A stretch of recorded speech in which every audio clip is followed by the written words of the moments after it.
मुंबई से वेस्ट बंगाल के दुर्गापुर जा रहे स्पाइस जेट का 189 सीटों वाला बोइंग 737-800 विमान लैंडिंग के वक्त भयंकर तूफान में फंस गया। तूफान की वजह से टर्बुलेंस होने से विमान में सवार 188 में से 17 यात्री घायल हो गए, लेकिन पायलट ने बेहद समझदारी और सूझबूझ से विमान को सुरक्षित लैंडिंग करा दिया। इस घटना में प्लेन बेहद गंभीर दुर्घटनाग्रस्त होने से बाल बाल बची, जिसके बाद DGCA ने जांच के आदेश दिए हैं। हमने देखा कि टर्बुलेंस किसी भी विमान के लिए कितना ज्यादा खतरनाक होता है, लेकिन ये टर्बुलेंस होता क्या है, आज हम यही जानेंगे।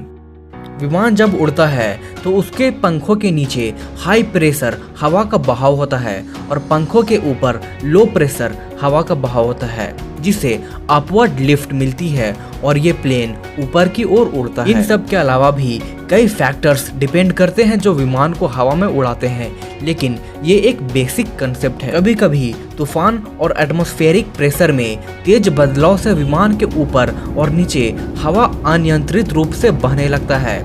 ऐसे में विमान हिलने लगता है और अनियंत्रित हो जाता है, यानी कि विमान अपने तय रास्ते से हट जाता है और कई स्थिति में तो विमान से पायलट अपना कंट्रोल भी खो देता है।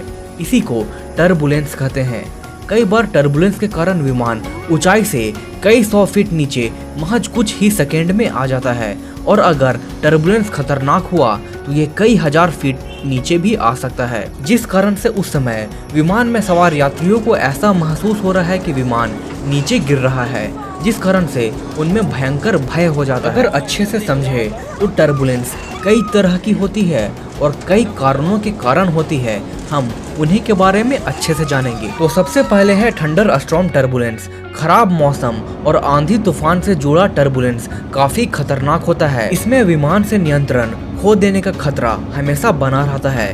थंडर स्टॉर्म से पैदा होने वाला टर्बुलेंस इतना ज्यादा खतरनाक होता है कि ये विमान को 2 से 6,000 फीट ऊपर या फिर नीचे लेकर जा सकता है। मुंबई दुर्गापुर फ्लाइट इसी टर्बुलेंस में फंसी थी। 1994 में अमेरिका का फ्लाइट 1016 इसी टर्बुलेंस में फंसा था, जिसमें 37 लोगों की मौत हो गई थी।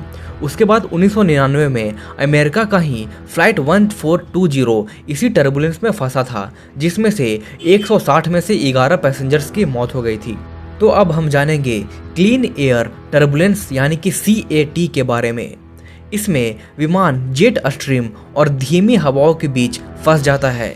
जेट स्ट्रीम बेहद तेज रफ्तार पे बहने वाली हवाएं होती है जो 250 से 400 किलोमीटर प्रति घंटे की रफ्तार पे बहती है, और जब यही हवा धीमी हवा के साथ मिलती है तो एक सर्कुलर फ्लो क्रिएट होता है जो टर्बुलेंस लाती है। तो आगे है खतरनाक वेक टर्बुलेंस। ये टर्बुलेंस विमान से ही निकल रही तेज हवाओं के कारण बनती है।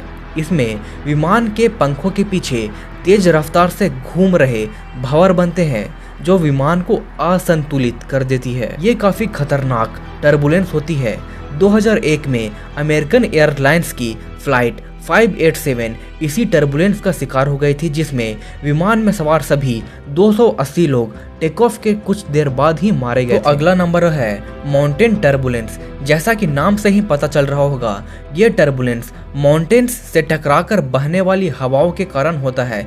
इसीलिए प्लेन्स को जमीन से काफी ऊपर उड़ने की सलाह दी जाती है ताकि वो माउंटेन टर्बुलेंस का शिकार ना हो। तो नेक्स्ट है मैकेनिकल टर्बुलेंस। ये टर्बुलेंस भी माउंटेन टर्बुलेंस के जैसा ही होता है, लेकिन इसमें टर्बुलेंस पहाड़ों की जगह बड़ी बड़ी बिल्डिंग्स और छोटे मोटे पठार के कारण होती है। ऐसा अधिकतर लैंडिंग और टेक ऑफ के समय होता है। तो आखिरी नंबर पर है थर्मल टर्बुलेंस। ये टर्बुलेंस अक्सर ठंड में होती है।